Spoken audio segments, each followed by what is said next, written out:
সুপ্রিয় ছাত্রছাত্রীবৃন্দ, আসসালামু আলাইকুম। Today's topic is the tale of homecoming, স্বদেশ প্রত্যাবর্তনের গল্প।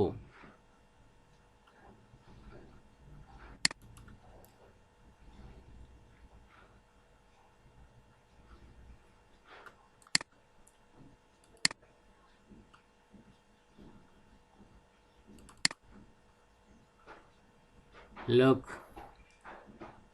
at the picture. Listen to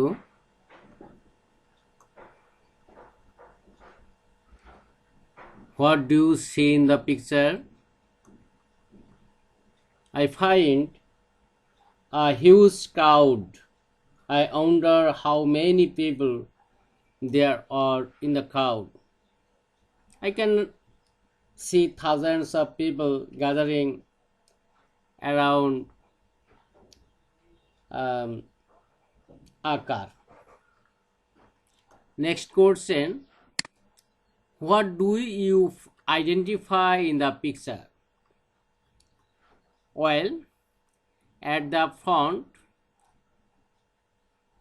of the car, I can see Bangabandhu Sheikh Mujibur Rahman. That means the crowd is welcoming the father of the nation. Do you find any connection between the picture and the title of the lesson? How? Definitely, the title of the lesson is the tale of homecoming, and we can see in the picture that Bangabandhu is getting a warm reception from thousands of people. The picture serves the content of the lesson. This picture is surely one of those that capture the moment of Bangabandhu's homecoming. Bangabandhu's homecoming on 10 January 1972.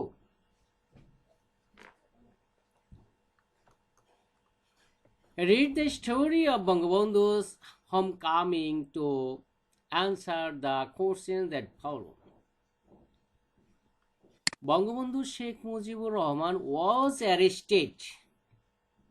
Bangabandhu Sheikh Mujibur রহমানকে arrest করা হয়েছিল, গ্রেপ্তার করা হয়েছিল করেছিল কারা? By the Pakistani army. Immediately, তৎক্ষণাৎ, after his declaration of independence. কখন? যখন স্বাধীনতার ঘোষণা দিলেন, তারপর পরই at the first hour of the 26 March 1971, 1971 সালের 26 মার্চ প্রথম প্রহরেই স্বাধীনতা ঘোষণা প্রদানের ঠিক পরপরই পাকিস্তানি সেনাবাহিনী বঙ্গবন্ধু শেখ মুজিবুর রহমানকে গ্রেপ্তার করেছিল। He was taken to Pakistan, তাকে পাকিস্তানে নিয়ে যাওয়া হয়েছিল as a captive. Captive means কয়েদি। অ্যান্ড ইমপ্রিজন মিন্স কারারুদ্ধ করা হয়েছিল। There in a small cell, ছোট একটা কুঠুরিতে রাখা হয়েছিল ফর দ্য ক্যাপিটাল পানিশমেন্টের জন্য। ক্যাপিটাল পানিশমেন্ট মিন্স মৃত্যুদণ্ড দিবে।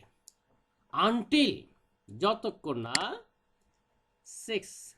7 জানুয়ারি 1972, 1972 সালের 7 জানুয়ারি পর্যন্ত তাকে কয়েদি হিসাবে কারারুদ্ধ করে রেখেছিল পাকিস্তানিরা। তাকে বন্দী হিসেবে পাকিস্তানে নিয়ে যাওয়া হয় এবং মৃত্যুদণ্ড প্রদানের উদ্দেশ্যে একটি ছোট্ট কুঠুরিতে 1972 সালের 7 জানুয়ারি পর্যন্ত বন্দী করে রাখা হয়েছিল। ইভেন এমনকি এ গ্রেভ ওয়াজ ডাগ, একটা কবরও খোঁড়া হয়েছিল ইন ফ্রন্ট অফ, সামনে, হিজ সেল, তার কুটুরির সামনে। বাট মুজিব, কিন্তু মুজিব ওয়াজ ফেয়ারলেস, কিন্তু মুজিব ছিলেন নির্ভীক, ফেয়ারলেস, ভয়হীন অবস্থায় ছিলেন, নির্ভীক অবস্থায় ছিলেন। He knew nothing would stop the Bengalis to gain independence. তিনি জানতেন কোনো কিছুই বাঙালিদের স্বাধীনতা অর্জন থেকে বিরত রাখতে পারবে না। ইনফ্যাক্ট, বস্তুত, হিজ নেম অ্যান্ড ইন্ডিপেন্ডেন্স, তার নাম এবং স্বাধীনতা, বিকেম সিনোনিমাস, প্রকৃতপক্ষে তার নাম আর স্বাধীনতা সমর্থক শব্দে পরিণত হয়েছিল। সো দ্য হোল ওয়ার্ল্ড, কাজে সমগ্র বিশ্ব, ওয়াজ অ্যাওয়েটিং, অপেক্ষা করছিল, ব্রেথলেসলি, আগ্রহ সহকারে, টু উইটনেস, সাক্ষাৎ করার জন্য, হিজ হোম কামিং। তাই পুরো বিশ্ব তার স্বদেশ প্রত্যাবর্তনের সাক্ষী হতে অধীর অপেক্ষায় ছিল। And he had a grand home coming, indeed narrated by eminent columnist, একজন সাংবাদিক এবং লেখক সৈয়দ রাইটার সৈয়দ বদরুল হাসান, প্রখ্যাত সাংবাদিক ও লেখক সৈয়দ বদরুল হাসানের বর্ণামতে তিনি প্রকৃতপক্ষে বীরের বিশেষ স্বদেশ সে ফিরে আসেন। স্টুডেন্ট, বুঝতে পেরেছ? In the evening of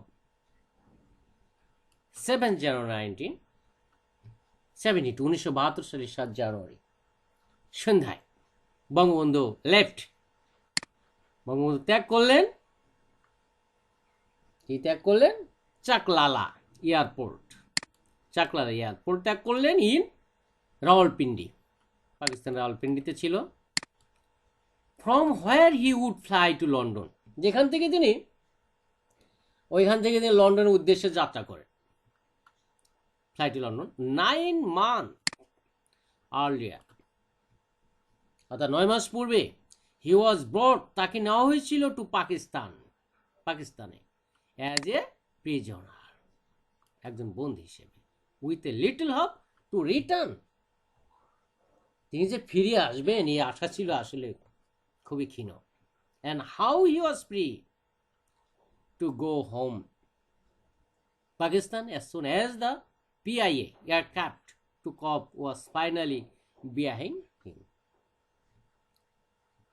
PIA এর বিমানটি উড্ডয়নের জন্য সাথে পাকিস্তান তার পেছনে পড়ে রইল। উনি পাকিস্তানে ফেলে পিআই এয়ারপোর্টে এসে ওখান থেকে উড্ডয়ন করলেন এবং লন্ডনের উদ্দেশ্যে যাত্রা শুরু।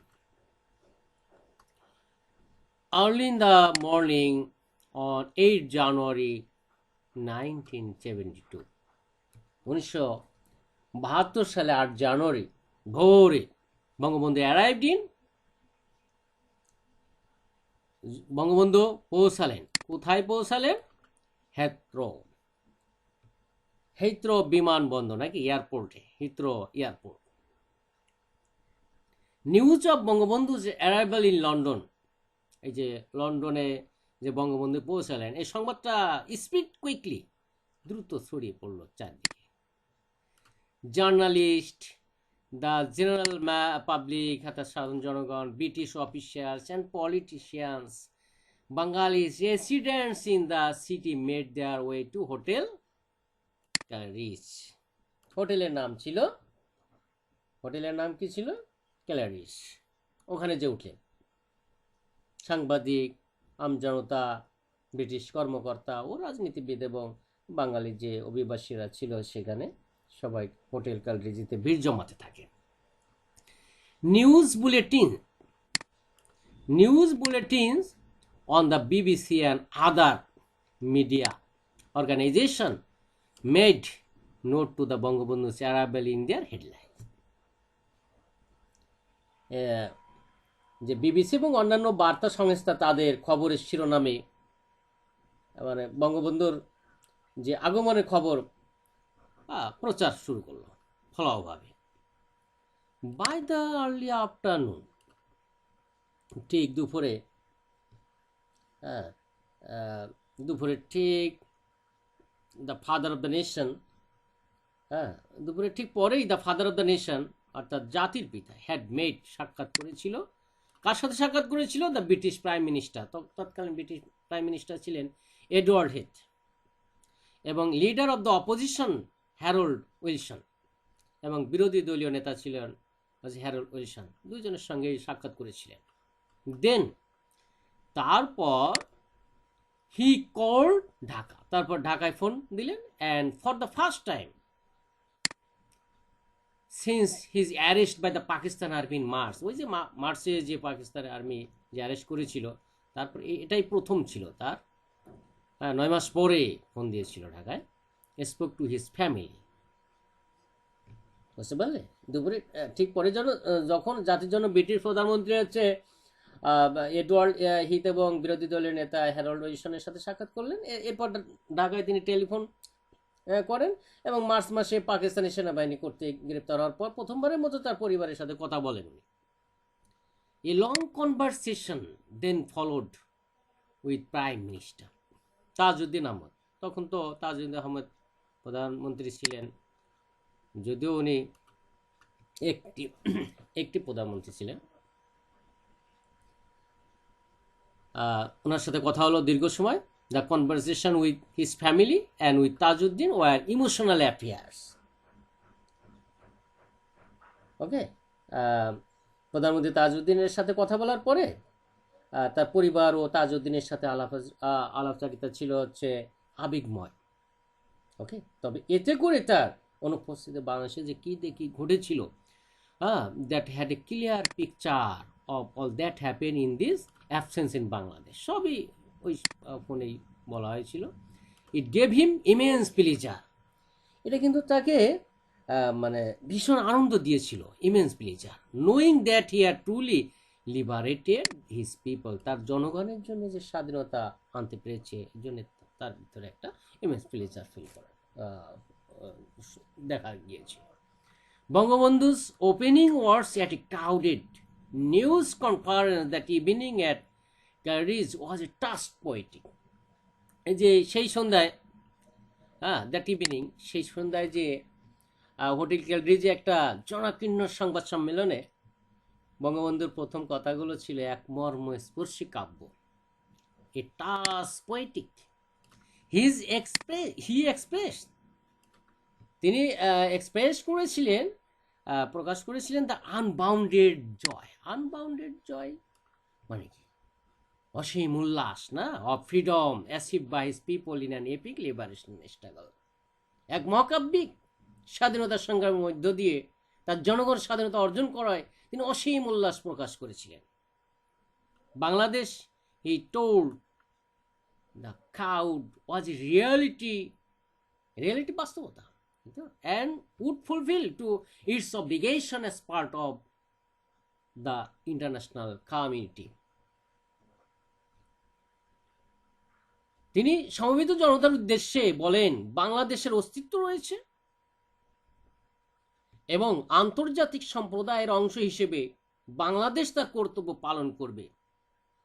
এবং তিনি আরো বলেছিলেন, he made it clear that those who are involved in different types of crimes, including, অন্তর্ভুক্ত করেছিল, যেমন জেনোসাইড, যারা গণহত্যা চালিয়েছিল, তাদের উড বি দ্য ট্রায়াল, বিচার হবে বাই দিস গভর্নমেন্ট, সরকার কর্তৃক। তিনি এটা স্পষ্ট করেছিলেন যে যারা গণহত্যা সহ বিভিন্ন অপরাধের সাথে লিপ্ত ছিল, তার সরকার অবশ্যই তার বিচার করবে। ধন্যবাদ ডিয়ার স্টুডেন্টস, আসসালামু আলাইকুম।